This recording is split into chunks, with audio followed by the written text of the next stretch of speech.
it's a subtle difference between sales and medical sales. So I'm looking at his old resume as I'm interviewing him, and I'd already decided I am discounting the fact 3/4 of the way down his resume that he won a fishing tournament. What? Okay, who cares? You know, if that's the typical presumption, right? Who cares he won a fishing tournament? And I'm going to have to play up things like he took some pre-med classes and he took some marketing classes towards his degree, and he was an ambulance gurney runner at the hospital, and what are we going to get out of lifeguard, and what are we going to get out of first mate on a boat?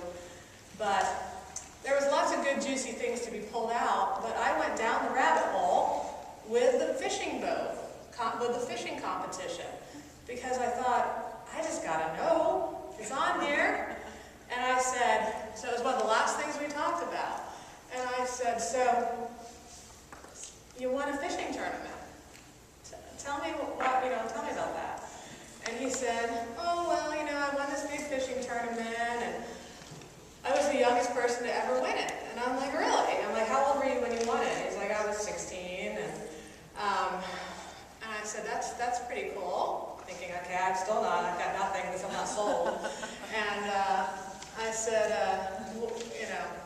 so, tell me a little bit about it. He's like, well, I won a boat. I'm like, you won a boat? He's like, yeah. And he said, and my dad said, you can't keep the boat unless you can afford to pay for the housing of the boat.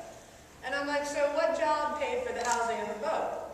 And he's like, oh, well, I started a side charter business.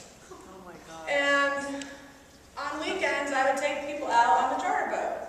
And I said, oh, who are your clients? He's like, well, my dad's in the medical community. Oh. So, local surgeons and physicians. I'm like, so let me get this straight. You're the youngest person to win this competition, so you've got a competitive nature. And you won something that you were required to be accountable for at 16 or 17 years of age. And so to do that, you started a business.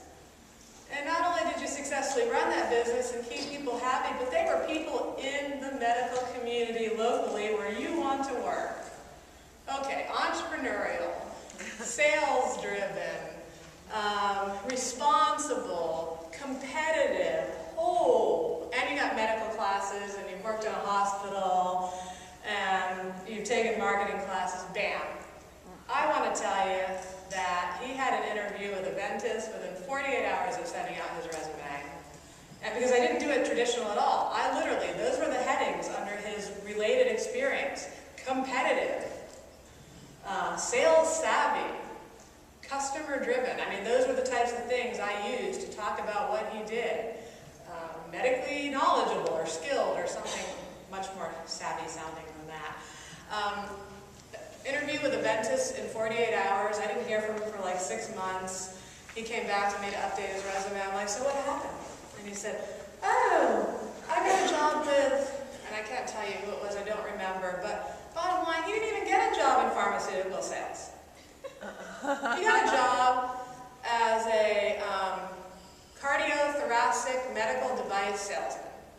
Wow. And his first year, he made $171,000 with a bachelor's degree. First year out of school. Did he give up his side business on the weekend? I'm pretty sure he could afford to keep that boat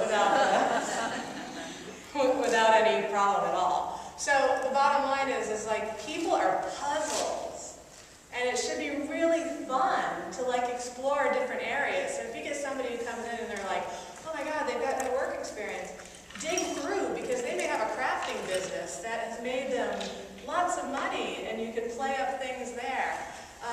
They may not have any results listed on their job, but man, they've got them.